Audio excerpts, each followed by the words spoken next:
موضوع الدرس في إثبات المعاد وأهوال يوم المحشر، سورة المؤمن، تفسير ابن كثير. الحمد لله رب العالمين، والصلاة والسلام على أشرف الأنبياء وسيد المرسلين سيدنا محمد وعلى آله وأصحابه أجمعين. اللهم صل على سيدنا محمد وعلى آل سيدنا محمد كما صليت على إبراهيم وعلى آل إبراهيم في العالمين إنك حميد مجيد. أعوذ بالله من الشيطان الرجيم. بسم الله الرحمن الرحيم. أولم يسيروا في الأرض فينظروا كيف كان عاقبة الذين كانوا من قبلهم كانوا هم أشد منهم قوة وآثارا في الأرض فأخذهم الله بذنوبهم وما كان لهم من الله من واق. ذلك بأنهم كانت تأتيهم رسلهم بالبينات فكفروا فأخذهم الله إنه قوي شديد العقاب. ولقد أرسلنا موسى بآياتنا وسلطان مبين إلى فرعون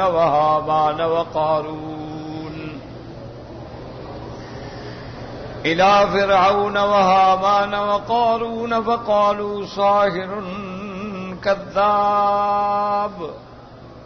فلما جاءهم بالحق من عندنا قالوا اقتلوا أبناء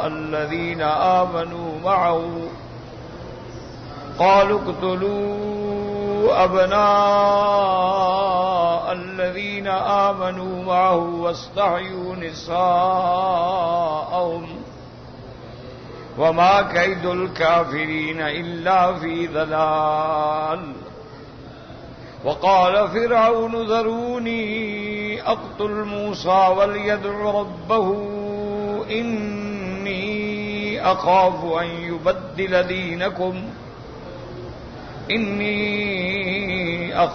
أن يبدل دينكم أو أن يظهر في الأرض الفساد.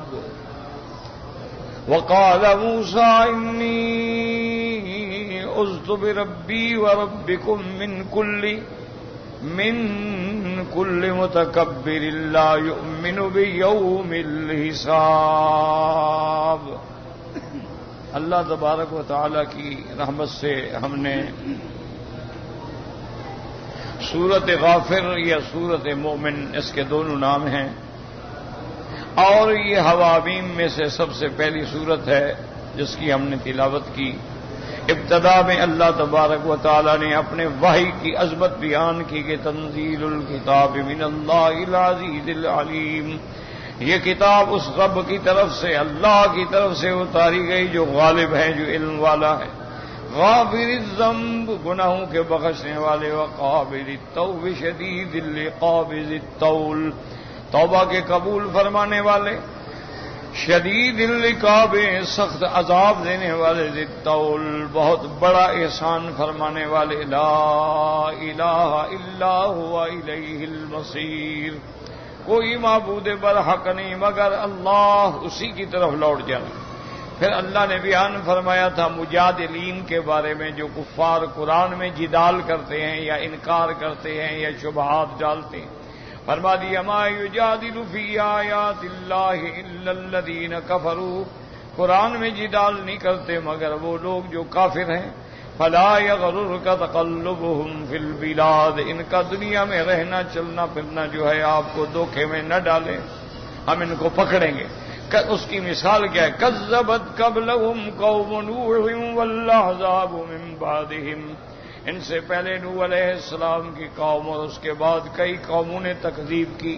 وَهَمَّتْ كُلُّ أُمَّةٍ بِرَسُولِهِمْ لِيَأْخُذُوهُ، اور ہر قوم نے یہ چاہا کہ اپنے پیغمبر کو پکڑ لیں، قتل کر ڈالیں. وَجَادَلُوا بِالْبَاطِلِ لِيُدْحِضُوا بِهِ الْحَقَّ، اور باطل کے ساتھ دفاع کرتے رہے حق کو روکنے کے لیے. اللہ نے فرمایا فَأَخَذْتُهُمْ فَكَيْفَ كَانَ عِقَابِ. میرے محبوب پھر ہم نے ان کو پکڑ لیا، پھر دیکھیں کیسے ہمارا عذاب تھا. وَكَذَلِكَ حَقَّتْ كَلِمَةُ رَبِّكَ عَلَى الَّذِينَ كَفَرُوا أَنَّهُمْ أَصْحَابُ النَّارِ. اور اسی طرح تیرے رب کا فیصلہ ہو چکا ہے، جو کافر ہیں اور کفر پہ مریں گے ان کا ٹھکانہ جہنم ہے. اور آگے بیان فرمایا کہ میرے محبوب اگر یہ نہ مانے تو اللہ کی شان میں کیا کمی. الذین یحملون العرش ومن حولہ، وہ فرشتے جو حملت العرش ہیں اور جو عرش کے ارد گرد ہیں. یسبحون بحمد ربہم، وہ اپنے رب کی تسبیح بیان کرتے ہیں رب کے حمد کے ساتھ، یعنی اللہ کا شکر بھی کرتے ہیں اور اللہ کی تسبیح بھی بیان کرتے ہیں. تسبیح کا کیا معنی کہ اللہ ہر صفت نقصان سے پاک ہے. وَيُؤْمِنُونَ بِهِ، اور اسی پر ان کا ایمان ہے. وَيَسْتَغْفِرُونَ لِلَّذِينَ آمَنُوا، اللہ پاک نے فرمایا میرا مدنی اپنی امت کو سمجھائیں کہ نہ گھبرائیں اگر یہ کافر آپ کو چھیڑتے ہیں. آپ کتنے خوش قسمت ہیں کہ فرشتے جو لوگ ایمان والے ہیں ان کے لیے آسمانوں پہ استغفار کرتے ہیں. وَيَسْتَغْفِرُونَ لِلَّذِينَ آمَنُوا، اور ان کے لیے دعائیں کرتے ہیں. رَبَّنَا وَسِعْتَ كُلَّ شَيْءٍ رَحْمَةً وَعِلْمًا، میرا مولا تیری رحمت بھی اور تیرا علم ہر چیز سے بڑا ہے، ہر چیز پہ محیط ہے، آپ سب جانتے ہیں. فَاغْفِرْ لِلَّذِينَ تَابُوا، آپ ان کی گناہ معاف فرما دے جن نے توبہ کی. وَاتَّبَعُوا سَبِيلَكَ، اور تیرے راستے پہ چلے، تیرے حکم کی اتباع کی، تیرے احکام کو تسلیم کیا. وَقِهِمْ عَذَابَ الْجَحِيمِ، مولا ان کو عذاب جہنم سے بچا لے، ان کو عذاب جہنم سے دور کر دے. رَبَّنَا وَأَدْخِلْهُمْ جَنَّاتِ عَدْنٍ الَّتِي وَعَدتَّهُمْ، میرا مولا ان کو جنت عطا فرما ہمیشہ رہنے کے لیے ان کو، اور جو جس جنت کا آپ نے وعدہ کیا ایمان والوں سے. وَمَنْ صَلَحَ مِنْ آبَائِهِمْ، اور جو ان کے والدین میں سے اچھے ہیں، کیا مانا ایمان لائے ہیں. وَأَزْوَاجِهِمْ، ان کی بیویوں میں سے، ان کی اولاد میں سے، لیکن شرط ہے کہ مومن ہیں. اِنَّكَ أَنْتَ الْعَزِيزُ الْحَكِيمُ، تحقیق آپ غالب ہیں اور حکمت والے ہیں. وَقِهِمُ السَّيِّئَاتِ، میرا مولا ان مومنوں کو ایمان والوں کو ہر برائی سے ہر عذاب سے بچا لے. وَمَنْ تَقِ السَّيِّئَاتِ يَوْمَئِذٍ فَقَدْ رَحِمْتَهُ، اور میرا مولا جس کو آپ نے قیامت کے دن عذاب سے بچا لیا اس پہ آپ نے رحمت فرمائی.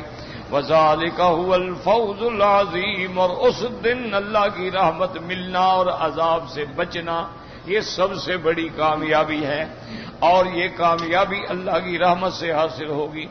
اب اللہ فرماتے ہیں کافروں کا کیا حال ہوگا. ان الذین کفروا ینادون، اور کافروں کو منادی ندا کر کے کہے گا وہ ظالموں کفر کرنے والوں، لمقت اللہ اکبر من مقتکم، اکبر من مقتکم انفسکم اذ تدعون الی الایمان فتکفرون.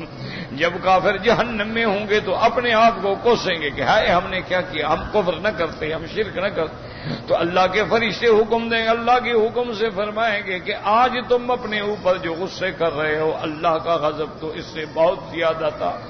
جب تم کو ایمان کی طرف بلایا جاتا تھا تم نہیں مانتے تھے، تم کفر کرتے تھے، تم تو آج غصہ کر اللہ کے غصے کو بھول گئے. اس کے بعد وہ کافر کہیں گے قالوا ربنا امتنا اثنتین واحییتنا اثنتین، اے ہمارے رب آپ نے 2 دفعہ ہمیں موت دی اور 2 دفعہ زندگی دی. کیا مانا؟ جب ہم اپنے ماں باپ کے ارحام میں اسلاب میں تھے تو مردہ تھے، پھر آپ نے ہمیں زندہ کیا، پھر دنیا میں آپ نے ہمیں موت دی، پھر آخرت میں دوبارہ زندہ کیا. تو 2 دفعہ آپ نے موت دی ہے اور 2 دفعہ زندگی دی ہے. اب آپ کے لیے تو کوئی مشکل نہیں. فَهَلْ إِلَىٰ خُرُوجٍ مِّن سَبِيلٍ، کسی طرح اس جہنم سے نکال کے ہمیں دنیا میں دوبارہ بھیجیں.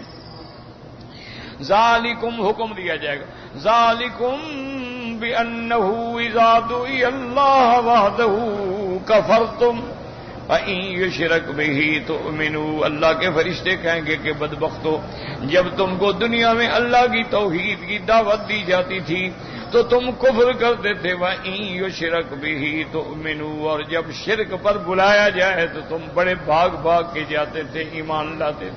فَالْحُكْمُ لِلَّهِ الْعَلِيِّ الْكَبِيرِ، آج فیصلہ جو ہے اللہ کے ہاتھ میں ہے، جو سب سے بلند ہے، سب سے بڑا ہے، اور اس کی شان ہے هُوَ الَّذِي يُرِيكُمْ آيَاتِهِ وَيُنَزِّلُ لَكُم مِّنَ السَّمَاءِ رِزْقًا، وہ پروردگار عالم جو تم کو دکھلاتا ہے اپنی نشانیاں، بعض نشانیاں عالم علوی میں ہیں، بعض نشانیاں عالم سفلی میں ہیں۔ وَيُنَزِّلُ لَكُم مِّنَ السَّمَاءِ رِزْقًا، اور اتارتے ہیں تمہارے لیے آسمانوں سے رزق، کیا معنی؟ بارش اتارتے ہیں، پانی اتارتے ہیں زمینوں کو سیراب کر کے، پھر زمینوں سے تمہارے لیے کھیتیاں اگتی ہیں۔ وَمَا يَتَذَكَّرُ إِلَّا مَن يُنِيبُ، اور نہیں نصیحت پکڑتا ان نشانیوں سے مگر وہ جو اللہ کی طرف رجوع کرنے والا ہے۔ زمین پہ چلتے ہو، آسمانوں کے نیچے رہتے ہو، اس کی چاندنی سے فائدہ اٹھاتے ہو، اس کی سورج کی روشنی میں کام کرتے ہو، اس کی پانی سے فائدہ اٹھا کے اگائی ہوئی سبزیاں کھاتے ہو، پھر بھی شکر نہیں کرتے، پھر بھی کفر کرتے۔ اس لیے اللہ نے فرمایا وہی سوچتے ہیں جن کو اللہ کی طرف رجوع ہے۔ اور آخر میں فرمایا میرے محبوب فَادْعُوا اللَّهَ مُخْلِصِينَ لَهُ الدِّينَ وَلَوْ كَرِهَ الْكَافِرُونَ، آپ خالص اللہ کی عبادت کریں، اللہ کو پکاریں خالص، اسی کے حکم پہ چلیں، کافر چاہے نہیں اچھا سمجھتے تو نہ سمجھیں۔ اور اس کی شان کیا ہے جس کو تم نے پکارنا ہے؟ رفیع الدرجات ذو العرش، وہ لوگوں کے درجات کو بلند کرنے والے ہیں اور عرش والے ہیں۔ یلقی الروح من امرہ علی من یشاء من عبادہ، وہ بھیجتے ہیں وحی اپنے بندوں میں سے جس پہ چاہیں، کیونکہ نبوت محنت سے حاصل نہیں ہوتی، نبوت کسب سے حاصل نہیں ہوتی، نبوت جو ہے وہ ایک وہبی نعمت ہے، اللہ جن کو چاہتے ہیں ان کو نبی بناتے ہیں۔ جیسے اللہ نے فرمایا اللہ اعلم حیث یجعل رسالتہ، اللہ جانتے ہیں کہ میری رسالت، میرے پیغام لے جانے کا اہل کون ہے، اس لیے فرمایا یلقی الروح من امرہ علی من یشاء علی من یشاء من عبادہ لینذر یوم الطلاق، وہ پیغمبروں پہ وحی بھیجتے ہیں تاکہ اپنی امتوں کو ڈرائیں اس قیامت والے دن سے۔ یوم الطلاق کا کیا معنی؟ یعنی وہ ایسا دن ہوگا حضرت آدم سے لے کر قیامت تک جو مخلوق ہے وہ سب ایک دوسرے کو ملیں گے۔ اور بعض علماء نے فرمایا لینذر یوم الطلاق، وہ ملنے والا دن ہے، یعنی آسمان کے فرشتے اور زمین کی مخلوق جو ہے وہ بھی ملیں گے۔ اور بعض علماء نے فرمایا لینذر یوم الطلاق، کہ اس دن ظالم اور مظلوم جو ہیں وہ بھی سب آمنے سامنے ہوں گے۔ اور بعض علماء نے فرمایا لینذر یوم الطلاق، ہر عمل کرنے والے کو اس کی جزا ملے گی، اس لیے وہ یوم الطلاق ہے۔ یاد رکھو یہ سارے قول جو ہے وہ ٹھیک ہے۔ اللہ تبارک و تعالی نے فرمایا یوم ہم بارزون لا یخفی علی اللہ منہم شیء، اللہ تبارک و تعالی فرماتے ہیں وہ اس دن بالکل چٹیل میدان پہ کھڑے ہوں گے، کوئی بھی نہیں چھپ سکے گا۔ اللہ کے آگے تو ویسے بھی کوئی نہیں چھپ سکتا، لیکن دنیا میں چلو کوئی بات تو ہے نا، مکان ہے، آڑ ہے، پہاڑ ہے، دیوار ہے، سایہ ہے، لیکن وہ تو وہاں کچھ بھی نہیں ہوگا نا، چٹیل میدان ہوگی۔ یوم ہم بارزون لا یخفی علی اللہ منہم شیء، کچھ بھی چھپا ہوا نہیں۔ پھر اللہ فرمائیں گے لمن الملک اليوم، کون ہے آج اس پورے عالم کا بادشاہ، کس کے لیے یہ ملک ہے؟ کون جواب دے؟ للہ الواحد القہار۔ یاد رکھیں اس میں دو قول ہیں، بعض قول یہ ہے کہ اللہ تبارک و تعالی جب سارے عالم کو فنا کر دیں گے کوئی باقی نہیں بچے گا، کل من علیہا فان ویبقى وجہ ربک ذو الجلال والاکرام، کوئی بھی باقی نہیں ہوگا تو سب فرمائیں گے کہ ہے کوئی جو دعویٰ کرے کہ میں بھی بادشاہ ہوں؟ اب کون ہے؟ پھر خود جواب دیں گے للہ الواحد القہار، یہ ملک اس کے لیے ہے جو اکیلا ہے اور ہر چیز پہ جو غالب ہے۔ اور بعض علماء فرماتی ہیں کہ نفخہ ثانیہ کے بعد یعنی جب دوبارہ سور پھونکا جائے گا اور لوگ میدان محشر میں کھڑے ہوں گے تو اس وقت اللہ فرمائیں گے لمن الملک اليوم، کس کے لیے آج یہ ملک ہے؟ اور ایک روایت حدیث میں بھی آتا ہے اللہ فرمائیں گے این المتکبرون این الجبابرہ، کہاں ہیں وہ بڑے بڑے تکبر کرنے والے؟ کدھر گئے؟ آج آؤ تو صحیح نا، بتلاؤ آج کس کے لیے ملک ہے؟ تو ساری مخلوق چاہے مسلمان ہیں یا کافر ہیں سب جواب دیں گے للہ الواحد القہار، مولا صرف تیرے لیے ہے اور کسی کے لیے۔ اللہ فرمائیں گے الیوم تجزا کل نفس بما کسبت، آج کے دن ہر بندے کو اس کے عمل کا بدلہ دیں گے۔ لا ظلم اليوم، کسی پہ ظلم نہیں ہوگا۔ کیا مانا کہ کسی کا بدلہ دوسرے کو دے دیں یہ ظلم نہیں ہوگا، کسی کی نیکی میں اس کی بدلے کو گھٹا کر دے دیں یہ نہیں ہوگا، یا کسی کے بدلے میں بلا وجہ کوئی گناہ لکھ دیں یہ نہیں ہوگا، یا کسی کو سزا 10 سال دینی تھی 12 سال نہیں۔ لا ظلم اليوم، انصاف ہوگا، عدل ہوگا۔ ان اللہ سریع الحساب۔ اب سوال یہ پیدا ہوتا تھا کہ جب اللہ ہر بندے کا حساب لیں گے تو اولین آخرین انس اور جن سوے ہوں گے تو کتنا وقت لگے گا؟ وہ تو پھر ہزاروں سال لگ جائیں گے کہ سب کو جو بدلہ دینا ہے۔ اللہ فرماتے ہیں نا ان اللہ سریع الحساب، اللہ جلد حساب دے۔ اللہ فرماتے ہیں میرے بندے اسی پہ غور کر کے جب میں دن کی روشنی دینا چاہتا ہوں ساری مخلوق کو تو سب کو مل رہی ہے کہ نہیں مل رہی؟ یہ تھوڑا ہے کہ آج اس کو ملے گی رات ادھر ملے گی پھر لوڈ شیڈنگ ہوگی پھر 4 گھنٹے کے بعد ادھر ہوگی 8 گھنٹے کے بعد ایک سورج لگا دیا ساری کائنات کو روشنی دے رہا اور بیک وقت دے رہا۔ اور فرمایا جس وقت میں سب کو رزق دیتا ہوں سب کو مل رہا ہے، رات کی چاندنی دیتا ہوں تو سب کو مل رہی ہے، موسموں کو ٹھنڈا کرتا ہوں تو سب کو ٹھنڈک پہنچے۔ اسی طرح حساب بھی میں ایسے کر لوں گا جیسے ایک بندے کا حساب۔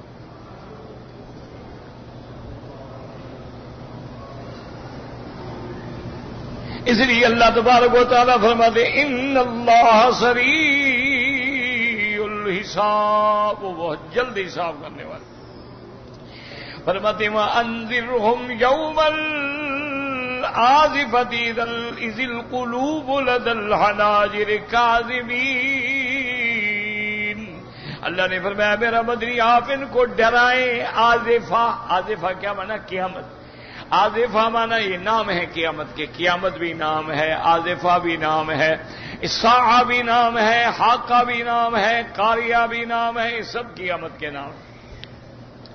وَأَنذِرْهُمْ يَوْمَ الْآزِفَةِ، ان کو ڈرائیں، اِذِ الْقُلُوبُ لَدَى الْحَنَاجِرِ كَاظِمِينَ، جب وہ قیامت کا دن ہوگا تو دل نکل کے یہ حلقوم میں آ جائیں گے اور یہ وہی چپ کے کہ نہ باہر نکلتا ہے دل نہ نیچے جاتا ہے، مر رہے ہیں دل آگے یہاں پھنس گیا۔ اذ القلوب لدى الحناجر کاظمین، کاظمین مانا بعض علماء فرماتے ہیں ساکتین، بول نہیں سکتے کہ منہ میں تو دل آ گیا بولیں کیسے، اور بعض علماء فرماتے ہیں کاظمین کا مانا باکین، رو رہے ہوں گے، اور بعض علماء نے فرمایا کاظمین کا مانا گھٹ گھٹ کے مضبوط کرنا کہ کہیں نکل نہ جائے، اس کو روک رہے ہوں گے۔ ما للظالمین من حمیم ولا شفیع یطاع، اللہ نے فرمایا اس دن کافروں کے لیے مشرکوں کے لیے نہ کوئی دوست ہوگا نہ کوئی سفارشی ہوگا جس کی سفارش کو سنا جائے۔ یہ جو عقیدے رکھے بیٹھے ہو کہ ہؤلاء شفعاؤنا عند اللہ، کہ یہ ہمارے سفارشی ہوں گے قیامت والے دن، ہماری شفاعت کر کے ہمیں چھڑوا لیں گے، تو یاد رکھو کہ اگر تو وہ بت ہیں، وہ تو پتھر ہے، لکڑی ہے، لوہا ہے، وہ کیا چھڑوائے گا؟ اور اگر تم نے بزرگوں کی عبادت کی ہے، انبیاء کی عبادت کی ہے، اولیاء اللہ کی عبادت کی ہے، ان کو غوث اور مشکل کشا سمجھا ہے تو وہ بھی سفارش نہیں کریں گے، کیونکہ سفارش تو ایمان والے کے لیے ہوتی ہے، کافر کے لیے کیا سفارش ہوگی؟ اور پھر سفارش تو تب ہو جب اللہ اجازت دے، جب اللہ اجازت دے سفارش کیسے ہو؟ اسی میں یوم یقوم الروح والملائکۃ صفا لا یتکلمون، وہ ایسا دن ہوگا کہ جبریل بھی صف میں کھڑے ہوں گے، ملائکہ بھی صفیں باندھ کے کھڑے ہوں گے، بول بھی نہیں سکتے، الا من اذن له الرحمن وقال صوابا، مگر وہ جس کو اللہ اجازت دے کہ اچھا بولو، لیکن بولے بھی تو وہ بات کرے جو حق ہو، یہ نہیں ہو سکتا، یعنی وہاں بولنے کا حق تب ہوگا جب اجازت ہو، اور بولے گا بھی اس کے حق میں جو قابل شفاعت ہو، جب کافر ہے وہ تو قابل شفاعت ہے ہی نہیں، اس کے لیے شفاعت تو یہ کس امید میں کھڑے ہیں؟ اس لیے اللہ فرماتے ہیں ما للظالمین من حمیم ولا شفیع یطاع۔ اچھا تم سمجھو کہ اتنی مخلوق ہوگی اور اربوں مخلوق ہوگی تو بندہ ادھر ادھر ہو جاتا ہے نا، جیسے 1,00,000-2,00,000 کا مجمع ہو، بندہ یوں ہو گیا، آپ کا کون ڈھونڈے؟ تو آدمی سوچتا کہ چلو یار ہم اس دن ادھر ادھر کھسک جائیں گے۔ اللہ نے فرمایا یعلم خائنۃ الاعین، میں تو وہ علم والا ہوں کہ تیری آنکھوں کی چوری بھی پکڑ لیتا ہوں، تم کدھر جاؤ گے؟ جب تم دیکھتے ادھر ہو اور ادھر سے اور تم کو تاڑتے ہو، میں تو وہ بھی جانتا ہوں، تو تم اتنے بڑی 6 فٹ کی لاش کہاں بھاگ جاؤ گے؟ یعلم خائنۃ الاعین، وہ تو جانتا ہے آنکھوں کی خیانت، وما تخفی الصدور، اور جو تم نے دل میں چھپایا ہے کیا بنا؟ اور بعض علماء کہتے ہیں کہ خائنۃ الاعین کا کیا بنا کہ وہ یعنی چوری چوری کسی عورت کو دیکھتا ہے اور پھر دل میں خیال آتا ہے یار ہے تو بڑی خوبصورت، پتہ نہیں اس کا اندر بدن کیسے ہوگا، جسم کا، یار موقع ملے تو بڑا فائدہ ہو۔ اللہ میں تو وہ بھی جانتا ہوں جو تو دل میں سوچ رہا ہے نا، ابھی زبان پہ نہیں لے آیا، میں تو وہ بھی جانتا ہوں، تو بھاگ کہاں جاؤ گے؟ یعلم خائنۃ الاعین وما تخفی الصدور واللہ یقضی بالحق، اللہ انصاف سے فیصلہ کریں گے۔ والذین یدعون من دونہ لا یقضون بشیء، اور اللہ کے سوا جن کو تم پکارتے ہو، جن کو تم حاجت روا مشکل کشا سمجھتے ہو، ان کے پلے میں تو ہوگا بھی کوئی نہیں، نہ وہ کسی چیز کے مالک ہوں گے، تو فیصلہ کیا کریں گے؟ فیصلہ تو وہ کرے گا نا جو خالق ہے اور مالک ہے، ان کے پلے میں تو کچھ نہیں۔ لا یقضون بشیء ان اللہ هو السمیع البصیر، اللہ تبارک و تعالیٰ تمہاری باتوں کو سننے والے ہیں، تمہارے اعمال کو دیکھنے والے ہیں، چونکہ وہ سب جانتے ہیں، پھر جو ہدایت کا مستحق ہے ہدایت دیتے ہیں، اور جس کے مقدر میں گمراہی ہے اس کو گمراہ کر دیتے ہیں۔ اور آج کے سبق میں اللہ تبارک و تعالیٰ نے ارشاد فرمایا، میرے مدنی اگر یہ نہیں مانتے نا کہ جی آپ ہمیں ڈرا رہے ہیں، قیامت ہوگی، عذاب ہوگا، پکڑ ہوگی، ایسے باتیں ہیں کہاں ہے؟ تو کافر ایسی باتیں کرتے تھے نا کہ جی آپ ہمیں ڈراتے ہیں کہ جی عذاب ہوگا، قیامت ہوگی، قبر میں عذاب ہوگا، کدھر ہے عذاب؟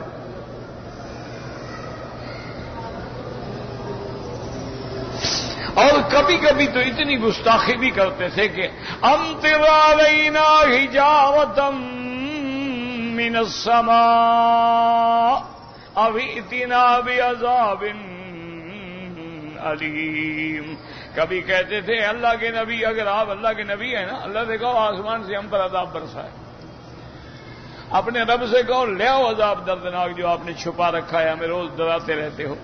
اب اللہ نے اس پہ دلائل دی، فرمایا وَلَمْ يَسِيرُوا فِي الْأَرْضِ، یہ اندھے ہیں، پاگل ہیں، زمین میں جائیں چلیں پھریں، فَيَنْظُرُوا كَيْفَ كَانَ عَاقِبَةُ الَّذِينَ كَانُوا مِنْ قَبْلِهِمْ، ان سے پہلے جو امتیں گزری ہیں، ان سے پہلے جو قومیں گزری ہیں، ان سے پہلے جو مشرکین مکذبین گزرے ہیں، ان کا کیا حشر ہوا، ذرا چلیں پھریں دیکھیں۔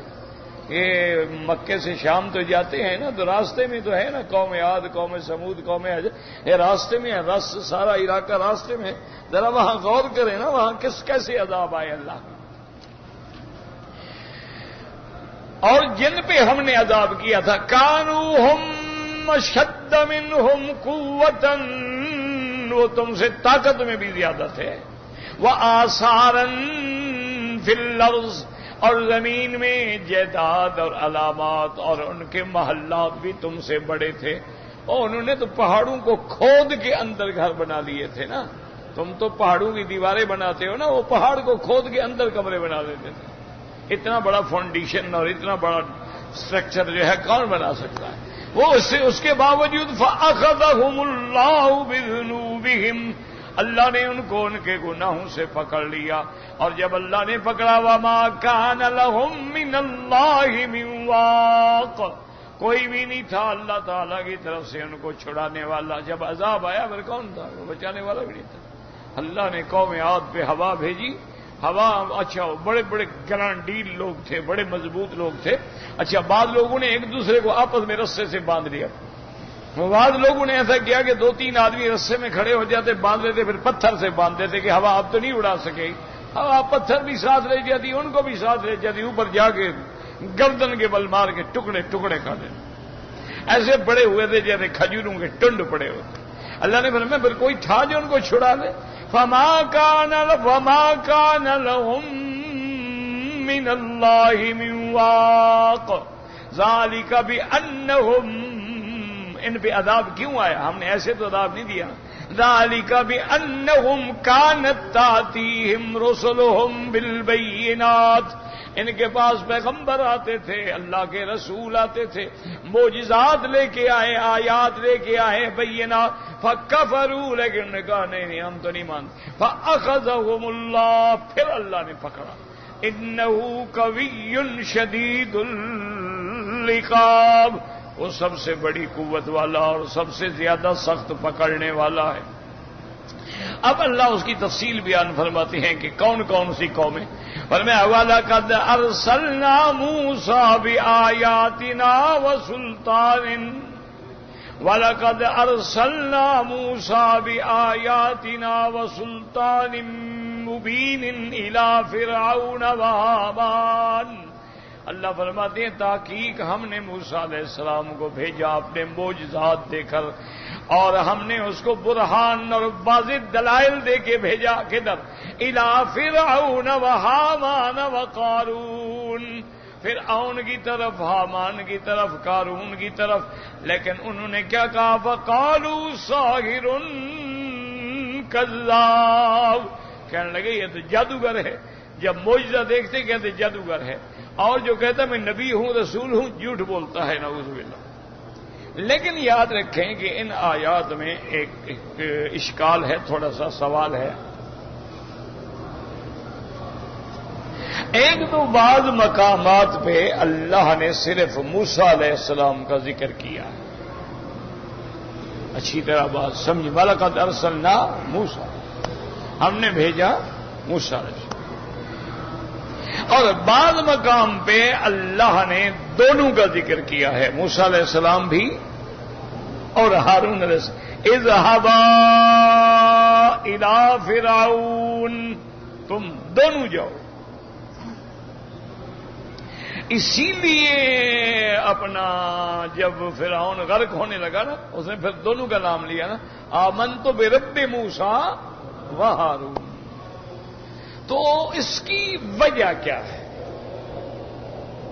تو اس کا جواب یاد رکھیں کہ قاعدہ یہ ہوتا ہے کہ سب سے بڑا رسول ہوتا ہے، نبی سے بھی اس کی شان زیادہ ہوتی ہے، کیونکہ جو رسول ہوگا وہ لازم النبی بھی ہوگا. لیکن یہ ضروری نہیں ہوتا کہ جو نبی ہو وہ رسول بھی ہو. تو موسیٰ علیہ السلام تو رسول ہیں اور اولو العزم من الرسل ہیں اور کلیم اللہ ہیں. تو اس لیے جب کسی اللہ کا ذکر کر دیا جائے تو ہارون علیہ السلام گویا ان کے تابع ہیں، اس لیے ذکر کی ضرورت ہی نہیں. اور کسی کسی مقام پہ اللہ نے ان کا بھی ذکر کر دیا تاکہ کوئی آدمی ان کی نبوت کا انکار نہ کر سکے کہ اچھا موسیٰ علیہ السلام تو ہیں لیکن ہارون نبی نہیں ہے. تو ہارون بھی نبی ہیں اور موسیٰ علیہ السلام بھی نبی، لیکن موسیٰ علیہ السلام کی شان زیادہ ہے، وہ رسول ہیں. انہی کی کتاب پہ ہارون علیہ السلام چلتے ہیں تورات. اچھا ایک اشکال یہ ہے. دوسرا ہے کہ یہاں قرآن کہتے ہیں الی فرعون وہامان وقارون. اللہ نے 3 کا نام لیا، فرعون، حامان، قارون، اور آگے یہ بھی فرمایا کہ ان سب نے یہ کہا کہ یہ جادو ہے اور جھوٹا ہے، لیکن قارون جو ہے وہ تو موسیٰ علیہ السلام کی قوم کا آدمی ہے، وہ تو فرعون میں سے، قبطیوں میں سے نہیں ہے۔ قارون جو ہے وہ موسیٰ علیہ السلام کی قوم کا ہے، اور بعض روایات میں تو موسیٰ علیہ السلام پر ایمان بھی لے آیا ہے۔ اس لیے قرآن دوسری جگہ کہتا ہے ان قارون کان من قوم موسیٰ، قارون تو موسیٰ علیہ السلام کی قوم میں سے تھا، اس کے بعد سرکشی کی۔ تو اللہ نے ان تینوں کا ذکر کیسے فرمایا؟ تو بعض علماء فرماتے ہیں 2 جواب ہیں۔ ایک تو یہ ہے کہ اس کا انجام بھی تو وہی ہوا تھا نا جو فرعون کا ہے اور حامان کا ہے، لہذا اللہ نے کٹے ذکر کر۔ اور بعض علماء فرماتے ہیں کہ وہ تھا موسیٰ علیہ السلام کی قوم سے، ایمان بھی لایا تھا لیکن منافق تھا، زبان میں ایمان تھا، اندر تھا نہیں۔ جیسے منافقین حضور کے سامنے آتے تھے، کلمہ بھی پڑھتے تھے، نمازیں بھی پڑھتے تھے، لیکن اللہ نے فرمایا میرے محبوب میں گواہی دیتا ہوں جھوٹے ہیں، کہ کوئی ایمان شیمان نہیں ہے۔ اس طرح وہ بھی جھوٹا تھا لیکن بظاہر ایمان لایا، اور اس وقت وہ مل گیا فرعون اور حامان کے ساتھ، اس نے بھی کہہ دیا جادوگر ہیں، اور بعض علماء کہتے ہیں کہ ضروری نہیں ہے کہ اس نے بھی کہا ہو، فرعون نے جو کہہ دیا، حامان نے جو کہہ دیا، تقریباً سب کا ذکر آ گیا۔ اس لیے اللہ فرماتے ہیں اِلَىٰ فِرْعَوْنَ وَحَامَانَ وَقَارُونَ، فرعون تو ان کا بادشاہ تھا نا، حامان جو ہے اس کا وزیر تھا، اور قارون جو ہے یہ خزائن پہ تھا، بعض کہتے ہیں یعنی وزیر خزانہ تھا۔ فَقَالُوا سَاحِرٌ كَذَّابٌ فَلَمَّا جَاءَهُم بِالْحَقِّ مِنْ عِندِنَا، اللہ فرماتے ہیں جب ہماری طرف سے حق لے کر، سچ لے کے، توحید کی دعوت لے کے، آیات لے کے موسیٰ علیہ السلام آئے ان کے پاس، قالوا اقتلوا ابناء الذین آمنوا معه واستحیوا نساءهم، فرعون نے آرڈر جاری کر دیا کہ ان کی قوم میں جو بچے پیدا ہوں، جو لڑکے پیدا ہوں، ان کو قتل کر دو، واستحیوا نساءهم، اور ان کی لڑکیوں کو زندہ رہنے دو، لڑکیاں چھوڑ دو، لڑکے قتل کر دو۔ لیکن یاد رکھو ایک بات سمجھ لو، ایک حکم اس نے دیا تھا کہ بچے قتل کر دو اور لڑکیاں زندہ چھوڑ دو، کیونکہ لڑکے جب زیادہ ہوں گے قوم بڑھے گی، لشکر بڑھے گا، طاقت بڑھے گی، لڑکیاں نے وہ تو جنگ نہیں کر سکتی ہیں، اور پھر ان کی لڑکیاں ہوگی تو ان کی بے عزتی بھی ہوگی اور ہمارے گھروں میں کام کریں گی۔ ایک یہ آرڈر اس وقت تھا جب موسیٰ علیہ السلام ابھی پیدا ہو رہے تھے، یعنی یہ آرڈر پہلے سے تھا، اسی زمانے میں موسیٰ علیہ السلام پیدا ہوئے، اس لیے اللہ نے موسیٰ علیہ السلام کی اماں کو حکم دیا کہ اس کو ایک صندوق میں ڈال کے، صندوق بند کر کے دریا میں ڈال دو، بس ہم جانے، دریا جانے، موسیٰ علیہ السلام جانے۔ پھر اللہ نے موسیٰ علیہ السلام کو فرعون کے گھر میں بھیجا، وہاں بچپن گزرا، جوانی آئی، ساری زندگی انہیں کے پاس رہا، یعنی جن بچوں سے وہ ڈرتا تھا اللہ نے فرمایا بدبخت میں تجھ سے اس کی خدمت کرواؤں گا۔ اچھا یہ جو حکم دے رہا ہے یہ دوسرا حکم ہے، یاد رکھیں یہ پہلے والا حکم نہیں ہے، پہلے والا حکم تو پہلے سے جاری تھا، یہ اب حکم دے رہا ہے کیونکہ اتنا عرصہ گزر گیا اور اس کے بعد پھر کوئی مخالف بھی پیدا نہ ہوا، تو اب جب موسیٰ علیہ السلام آئے اور آگے انہوں نے للکارا تو اب بدبخت کو خطرہ شروع ہوا، تو اب اس نے آرڈر کر دیا کہ ان کی قوم کا کوئی بچہ زندہ رہنے ہی نہ دو، کیونکہ اگر زندہ رہیں گے تو ان کی طاقت بڑھ جائے گی، لہذا جو بھی پیدا ہو قتل کرو، اور ان کی لڑکیاں جو ہیں ان کو رہنے دو تاکہ ہمارے پاس خدمت کریں گی اور ہمارے گھروں میں ہوں گی، اور پھر نعوذ باللہ ان کی توہین بھی ہے، بے عزتی بھی ہے۔ اللہ فرماتے ٹھیک وَمَا كَيْدُ الْكَافِرِينَ إِلَّا فِي ضَلَالٍ، اللہ نے فرمایا نہیں تھی تدبیر کافروں کی مگر ضائع، کافروں نے بڑے مکر کیے، یہ کر دیں گے، یہ کر دیں گے، بچے قتل کر دیے، لیکن نتیجہ کرنے کا کچھ بھی نہیں۔ دلال مانا جیسے کوئی چیز گل جاتی ہے، کہتے ہیں نا دل اللبن فی الماء، جیسے کسی دہی کو لسی کو پانی میں ڈال کر جی پانی میں گل گئی، اور تمہاری تدبیریں تو گل گئی، ان کا تو کوئی فائدہ نہیں ہوا، کہاں گئی وہ؟ وما کید الکافرین الا فی ضلال۔ اب فرعون ذرا اپنی بادشاہی کا روب بھی دکھانا چاہتا ہے نا لوگوں کو۔ وقال فرعون ذرونی اقتل موسیٰ ولیدع ربہ، فرعون کہہ رہا کہ چھوڑو مجھے قتل کرنے دو، کون تمہیں پکڑ کے بیٹھا ہوا ہے؟ تو بعض علماء نے کہا کہ اصل میں اس نے مشورہ لیا تھا نا وزیروں سے کہ بھی اس کے بارے میں ہم کیا کریں، تو ان کے وزیروں نے یہ کہا تھا کہ گھبرانے کی کیا ضرورت ہے، آپ یہ جادوگر ہیں، ہم ان کا مقابلہ کریں گے، آپ بھی جادوگروں کو بلائیں۔ تو انہوں نے قتل کا مشورہ نہیں دیا تھا، یہ مشورہ دیا تھا کہ ان کو چھوڑ۔ اسی لیے وہ کہتے ہیں نا کہ حضرت حسن جب حجاج کے دربار میں آئے تو حق کی بات کی، اللہ والے تو پھر ظالموں کے سامنے بھی کھڑے ہو کے حق کہتے ہیں نا، وہ تو کسی جبار سے نہیں ڈرتے اللہ کے سوا۔ تو جب حق کہا تو حجاج نے اپنے مشیروں کو دیکھا، انہوں نے کہا یار یہ اس کو کیا سزا ہونی چاہیے؟ انہوں نے کہا جی بڑی گستاخی ہے، آپ کی دربار میں کھڑے ہو کر آپ کو ایسا کہیں اس کو قتل کر دیں۔ تو حضرت حسن ہنس پڑے۔ حجاج نے کہا میں تمہیں سزائے موت دینے والا ہوں اور تم ہنس رہے ہو؟ اس نے کہا میں ہنس اس بات پہ رہا ہوں کہ تجھ سے فرعون کے وزیر اچھے تھے، تو جس سے تو پھر فرعون کے وزیر بھی اچھے تھے کہ فرعون نے جب وزیروں سے پوچھا نے کہا ٹھیک ہے چھوڑ دو ان کو، مقابلہ کرو، قتل کرنے کا کیا مطلب؟ تو فرعون کے وزیروں نے مشورہ دیا ان کو قتل نہ کرو، تیرے مشیر تو اس سے بھی بھیڑے ہیں۔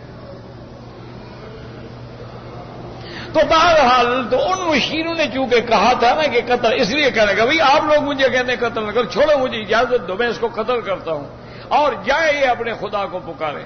جیسے آج کے فرعون بھی یہی کہتے ہیں کہ مسلمان جو کر سکتے ہو بلاؤ اپنے خدا کو۔ آج بھی دنیا میں فرعون ہیں، آج بھی دنیا میں جبار ہیں، آج بھی دنیا میں منکر خدا ہیں، آج بھی دنیا میں حق کو مٹانے والے، اسلام کو مٹانے والے لوگ ہیں، اور وہ بھی یہی کہتے ہیں کہاں ہے مسلمانوں کا خدا؟ خدا خدا قرآن پڑھتے ہو، کیا ہے قرآن میں؟ یہی باتیں ہو رہی۔ وقال فرعون ذرونی اقتل موسیٰ ولیدع ربہ، اور اپنے رب کو یہ پکارے بچے میری قوت سے۔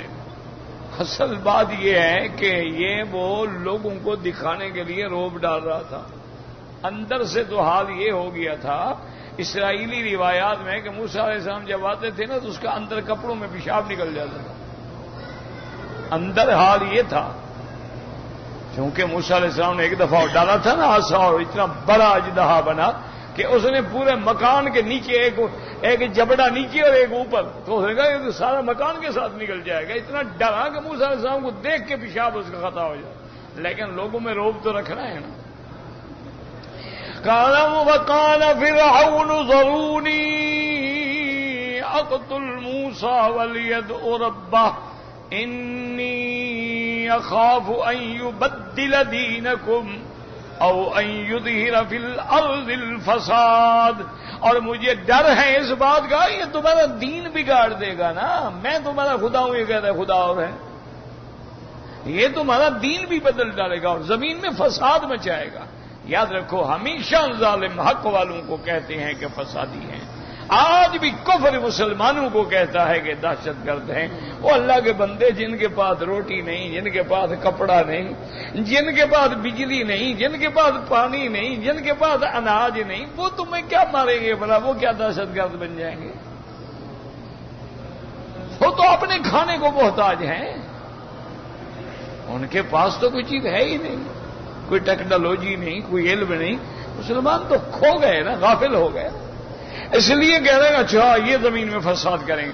وقال موسیٰ انی، پیغمبر کا جواب بھی دیکھیں، وقال موسى إني عذت بربي وربكم من كل متكبر لا يؤمن بيوم الحساب. موسیٰ علیہ السلام نے کہا ظالمو میں نے اپنے رب سے اور تمہارے رب سے، یہ تمہارا رب تھوڑا ہے جو اس کا بھی رب ہے، میں تو اس کی پناہ میں آ گیا ہوں، میں نے اس سے پناہ مانگی ہے. ہر تکبر کرنے والا، ہر انکار قیامت کرنے والا، جب میں نے اپنے رب کی پناہ پکڑ لی ہے تو تم میرا کیا کر سکتے ہو. اسی لیے آپ دیکھ لیں کہ اللہ نے موسیٰ علیہ السلام کے اتنا حق کا روب ہوتا ہے کہ جب جادوگر شکست کھا گئے، جادوگر ایمان لے آئے، تو فرعون نے جادوگروں کو دھمکایا کہ تم میرے حکم کے بغیر ایمان لے آئے، وَلَأُصَلِّبَنَّكُمْ أَجْمَعِينَ، میں سب کو پھانسی پہ لٹکا دوں گا. موسیٰ علیہ السلام کو نہیں کہا کہ تمہیں پھانسی پہ لٹکا دوں گا. موسیٰ علیہ السلام کی تو شکل دیکھ کے مر جاتا تھا ظالم. سب کو ڈرانے لگے. اچھا آگے بھی دیکھے نا، ہماری طرح تو ایمان نہیں تھا نا، 1 منٹ ہوا ایمان لائے، ابھی نمازیں بھی نہیں پڑھی، روزے بھی نہیں رکھے. قالوا لا ذیر، کہنے لگے فرعون جو مرضی آئے کرو، جو سزا دے سکتے ہو دے دو، ہمیں ٹکڑے ٹکڑے کرو. انا الی ربنا لمنقلبون، اب ہم اللہ کی طرف چلے گئے، ہمیں تیری سزاؤں کا کوئی ڈر نہیں. اللہ پاک ہمیں بھی ایمان پہ سلامت رکھے. اور آج حضرت سید نصیر الدین ناصر گولڑا شریف میں سجادہ تھے. مجھے راستے میں کسی نے بتایا کہ ان کی وفات ہو گئی. اللہ ان کی مغفرت فرمائے، اللہ ان کے درجات بلند فرمائے، اللہ ان کو جنت الفردوس نصیب فرمائے. بہت بڑا نوجوان اور بہت بڑا عالم تھا. میرے خیال میں کوئی 45 سال کے قریب عمر ہوگی، 50 سال کے. اچھا اللہ نے اتنا علم دیا تھا کہ عربی کا شاعر، فارسی کا شاعر، اردو کا شاعر، اور پھر اللہ نے وہاں گولڈ شریف کے اندر پیدا کیا، ان کے خاندان میں ہے. اور توحید پہ ایسی کتابیں لکھی نا کہ کفر و بدعت کے ایوانوں میں زلزلے آ گئے. ایسی ایسی کتابیں لکھی اور ایسی ایسی اس نے نظمیں لکھی ہیں توحید پر، حضور صلی اللہ علیہ وسلم کی سیرت پر، اور مسئلہ علم غیب پر. اور انہوں نے وہ کتابیں مجھے بھی بھیجی تھیں. اللہ ان کی مغفرت فرمائے کہ آپ اپنی رائے سے مجھے مطلع کریں. تو اتفاق ہے، میری سستی ہے، میرا غفلت ہے کہ میں ان کے خط کا جواب نہ دے سکا. مجھے بڑا افسوس ہے. بہرحال اللہ ان کے درجات بلند فرمائے. ہم اب دعا ہی کر سکتے ہیں اور کیا کر سکتے ہیں. اللہ ان کو جنت الفردوس نصیب فرمائے اور ان کے پسماندگان کو اللہ صبر جمیل عطا فرمائے. کہتے جی کہ حضرت خضر علیہ السلام کے بارے میں روشنی ڈالیں. آپ نے ملنا ہے ان کو. ہاں حضرت خضر تک تم اپنا دین ایمان تو بچاؤ، تمہیں خضر کی کیا ضرورت ہے. تم نے کلمہ حضرت محمد مصطفیٰ کا پڑھا ہے یا خضر کا پڑھا ہے یا موسیٰ علیہ السلام کا پڑھا ہے؟ تو تمہیں کیا تکلیف ہوگی؟ جتنا قرآن میں ہے وہ تمہیں بھی پتہ ہے، مجھے بھی پتہ ہے. اللہ نے قرآن میں موسیٰ علیہ السلام اور حضرت خضر کا بڑا تفصیلی واقعہ سورۃ الکہف میں موجود ہے. گھر میں قرآن کھول لو، تفسیریں کھول لو، پڑھ لو. باقی یہ جو لوگوں نے بنا رکھا ہے کہ خضر زندہ ہیں اور آتے ہیں اور ملتے ہیں، یہ سب قصے کہانیاں ہیں. میرا ایمان ہے کہ اگر خضر زندہ ہوتے تو سب سے پہلے حضرت محمد مصطفیٰ کے پاس. ایک دوسری بات یہ ہے کہ خضر کی نبوت میں بھی اختلاف ہے. بعض علماء فرماتے ہیں خضر نبی ہے کہ اس نے قرآن میں بھی کہا کہ وما فعلته عن امری ذلك تعویل ما لم تستطع علیہ صبرا، کہ موسیٰ یہ میں نے خود نہیں کیا، اللہ کے حکم سے کیا ہے. تو اللہ جب ان کو حکم بھیج دیتے اس کا مطلب ہے وہ نبی ہے. اور بعض علماء کہتے ہیں کہ نہیں، نبی تو نہیں ہے، وہ اللہ کے اولیاء میں سے تھے. عباد صالحین میں سے تھے کہ اللہ نے ان کو موسیٰ علیہ السلام کو یہی حکم دیا تھا کہ تم جاؤ وہاں میرا ایک بندہ ہے عبد من عبادنا، یہ نہیں کہا نبی من الانبیاء کہ وہ بھی نبی ہے، تو مطلق عبد کا ذکر آیا۔ تو اس لیے راجح قول یہی ہے کہ خضر علیہ السلام فوت ہو گئے، اور جو لوگ کہتے ہیں وہ زندہ ہیں اور ملتے ہیں، یہ لوگوں کی قصے کہانیاں ہیں، حقیقت کوئی نہیں، نہ کوئی حدیث مبارک ہے، نہ قرآن اشارہ کرتا ہے کہ خضر زندہ، بلکہ احادیث مبارک سے یہ واضح ہوتا ہے کہ ان پہ موت آ گئی، اور موت سب پہ آنی ہے۔ بعض لوگ کہتے ہیں کہ جی خضر ملتے ہیں، اور یہ جب دریا چڑھتے ہیں نا اور دریا زمینوں کو کاٹتے ہیں، کہتے ہیں نہیں خضر علیہ السلام کی فوجیں دریا کو کاٹ رہی ہیں، لہذا گوشت اور جانور کاٹ کے ساتھ ڈالو، کیونکہ وہ بھوکے ہیں، گوشت کھائیں گے، رشوت لیں گے، ٹل جائیں گے۔ خدا کا خوف کرو، پتہ نہیں لوگوں نے کیسے کیسے عقیدے گھڑ رکھے، یعنی یقین کرے۔ اچھا بعض آج کل اتنے پیر ہیں ماشاءاللہ، ایک بالکل ہمارے گاؤں کے قریب ایک جگہ تھی، اب مجھے یاد نہیں رہی اس مزار کو کیا کہتے ہیں، لیکن وہاں ہفتے میں ایک دن سب اپنے جانوروں کو لے آتے ہیں، گائے، بھینسیں، بیل، بکرے، بڑے بڑے خوبصورت مہندیاں لگا کے، جھالریں ڈال کے، زیور پہنا کے قبر کا طواف کراتے ہیں۔ وہ کہتے ہیں اگر نہ لے آئیں تو ہمارے جانور مر جاتے ہیں، یعنی وہ پیر جانوروں کا ہے، بندوں کا نہیں۔ کیا کہیں کوے والی سرکار ہے، یعنی وہ کووں کا پیر ہے، کہیں بلیوں والی سرکار ہے۔ خدا کا خوف کرو کہ بندوں والی سرکار ڈھونڈو، کہیں بلیاں ہیں، کہیں کوے ہیں، اور وہ کووں والی سرکار نہیں، یعنی نعوذ باللہ انڈر ویئر پہن کے ننگا بیٹھا ہوا ہے۔ وہ اللہ کے بندے، السرہ سے لے کر گھٹنے تک حضور نے فرمایا دکھانے والے پہ بھی لعنت، دیکھنے والے پہ بھی لعنت۔ وہ اللہ کا ولی ایسی بات کر سکتا ہے؟ خدا کا خوف کریں۔ بس لوگوں کے عقیدے آپ نے دیکھا ہوگا جی یہ کیا ہے، یہ براق شریف ہے، یہ براق کا فوٹو ہے، حضور اسی پہ سوار ہو کے گئے تھے۔ پتہ نہیں جب حضور معراج پہ جا رہے تھے ان کا کیمرہ مین کہاں چھپا ہوا تھا۔ اچھا پھر براق کیسے بنائی ہے؟ نیچے گھوڑی کی شکل ہے، چہرہ عورت کا ہے، اللہ کے نبی کو غیر عورت پہ بٹھا رہے ہو۔ اور ظالموں، خدا کے قہر سے ڈرو، اللہ کہیں اسی بے ادبی میں نہ پکڑ لے۔ اچھا نعلین شریف ہے، اندر سورت قرآن کی لکھی ہوئی، یعنی اللہ کا نبی جوتے پہ قرآن لکھتے تھے۔ خدا کا خوف کرو، اللہ سے ڈرو، یہ کون سا مذہب ہے؟ اسی لیے حضرت شاہ ولی اللہ محدث دہلوی رحمت اللہ علیہ نے لکھا ہے کہ اللہ قادر ہے، اگر آج اللہ حضور کے صحابہ کو زندہ کر دیں اور وہ ہمارے اعمال کو دیکھیں، وہ کہیں گے یار یہ مسلمان تو نہیں ہے، پتہ نہیں کس مذہب کے لوگ ہیں۔ یعنی ایمان سے کہیں کہ کیا آپ نے نہیں دیکھے ہیں کوے والی سرکار ہے، اور یہ بلیوں والی سرکار ہے، اور یہ جناب براق شریف ہے، اور یہ نعلین شریف ہے، اندر قرآن لکھا ہوا ہے۔ انا للہ و انا الیہ راجعون۔ مجھے بھی ایک پیر صاحب تھے، انہوں نے یہی نعلین شریف والا جو ہے نا وہ دیا، اس میں قرآن لکھا ہوا فوٹو تھا، اور کہا کہ آپ جو ہے نا اس کو تعویذ بنا کے اپنے پاس رکھ لیں، آپ کے بڑے دشمن ہیں دنیا میں جو آپ کے نام سے جلتے ہیں اور حسد کرتے ہیں، تو بس یہ تعویذ آپ کے پاس ہو نا تو آپ کو کوئی دنیا کی طاقت گولی ماریں گے نہیں چلے گی۔ اور میں نے کہا اگر حضور کے جوتے کے فوٹو کی اتنی برکت ہے، میں رات دن جو حضور کی حدیث پڑھا رہا ہوں اس کی کوئی برکت نہیں۔ اور میں نے کہا شرم کر پیر صاحب،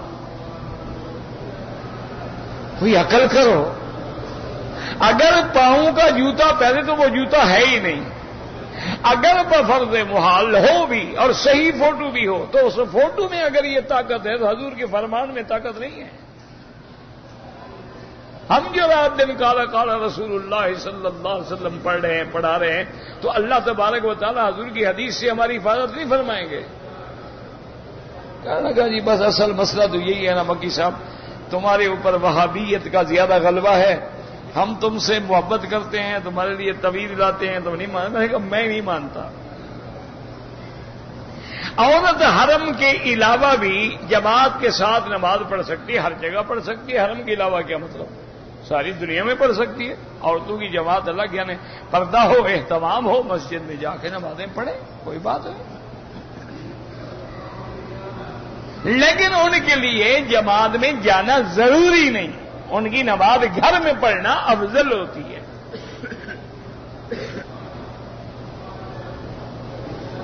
کہتے جی کہ ہمارے ملک میں 20 تاریخ کے بعد چونکہ چاند گھٹنا شروع ہو جاتا ہے تو شادی نہیں کرتے، کہتے ہیں وہ شادی کامیاب نہیں ہوتی، چاند گھٹ رہا ہے نا، شادی بھی گھٹ جائے گی۔ کیا خیال ہے؟ اچھا جس کا بچہ 20 کے بعد پیدا اس کو پھینک دیں تو وہ بھی تو گھٹ جائے گا، اور 20 کے بعد جب چاند گھٹ رہا ہے تو شریف آدمی تم بھی کچھ روٹی کھانے کو گھٹاؤ نا، 3 کے بجائے 2 کھاؤ۔ کیا تماشا ہے؟ چاند چڑھ رہا ہے تو ان کی شادی چڑھ رہی ہے، چاند گھٹ رہا ہے تو شادی گھٹ رہی ہے۔ انا للہ و انا الیہ راجعون۔ اور کیا کہہ سکتے ہیں؟ میرے خیال میں سچی بات یہ ہے کہ یہ جو ہمارے لوگوں کے عقیدے ہیں نا، یہ تو ابو جہل اینڈ کمپنی کو بھی نہیں آتے ہوں گے۔ ان کو بس ضد تھی، حضور کو نہیں مانا، ورنہ جانتے تھے اللہ کا نبی سچا ہے، اللہ کا قرآن سچا ہے، اللہ کی توحید سچی ہے۔ ضد تھی، بدبخت قبیلے کے لوگ تھے، ضدی آدمی تھے کہ منا امیر ومنہم امیر، منا وزیر ومنہم وزیر۔ ایک امیر ان کا ہوتا ہے، کبھی ہمارا ہوتا ہے، اب ان کو نبوت مل گئی، ہم کیا کریں، ہم مانیں گے نہیں۔ ضد تھی، ورنہ یہ خدا کو بھی مانتے تھے، کعبہ بناتے تھے، طواف کرتے تھے، حج پہ جاتے تھے، لبیک پڑھتے تھے، احرام باندھتے تھے، سارے کام کرتے تھے۔ ہماری یہ تو ان کے دماغ میں نہیں ہوگا کہ چاند گھٹ رہا ہے، چاند بڑھ رہا ہے۔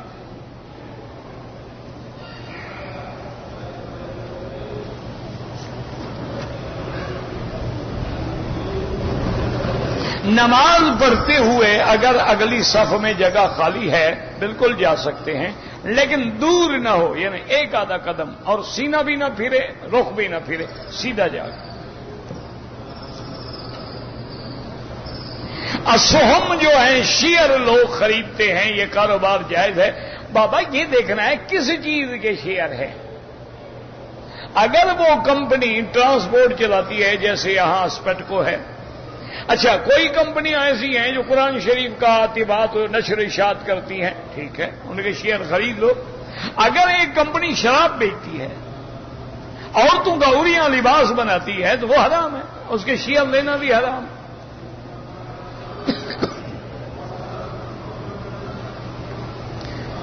اگر روزے میں کسی نے بھول کے کچھ کھا لیا، روزہ نہیں ٹوٹتا، لیکن روز نہ کھاتے رہنا، کہیں بھول گیا تھا، کبھی اتفاق ہو جائے گا۔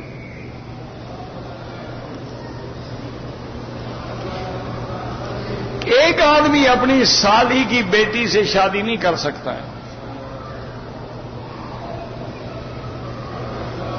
اگر میں چلتے پھرتے قرآن پڑھ رہا ہوں کوئی حرج نہیں، کسی نے سلام کر لیا، روک کے جواب دے کے پھر بسم اللہ الرحمن الرحیم پڑھ کے اپنی تلاوت شروع کر دو۔ اگر نہ دو گے جواب تو گناہ نہیں ہوگا، اس کو چاہیے قرآن پڑھنے والوں پہ سلام نہ کرے۔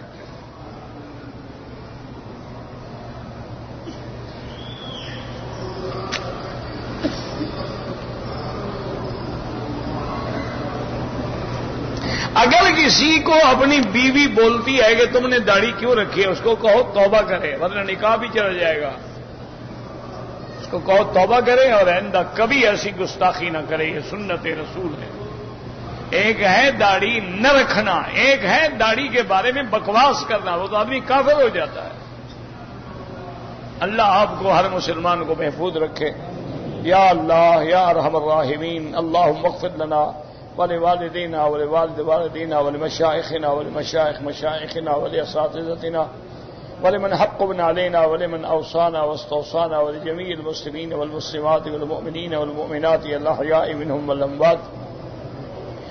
اللهم ارحم امة محمد صلى الله عليه وسلم، اللهم اغفر امة محمد صلى الله عليه وسلم، اللهم اجبر امة محمد صلى الله عليه وسلم، اللهم يسر امورنا وامور المسلمين، اللهم اصلح اولادنا واولاد المسلمين، اللهم اصلح احوالنا واحوال المسلمين، اللهم اصلح بناتنا وبنات المسلمين، اللهم اصلح ذرياتنا وذريات المسلمين، اللهم اجعلنا واجعلهم من عبادك الصالحين، اللهم انصر الاسلام والمسلمين، اللهم انصر المجاهدين في كل مكان، اللهم احفظ سائر بلاد المسلمين وهذا البلد الامين فاجعلها آمنا مطمئنا سخاء رخاء الى یوم الدین۔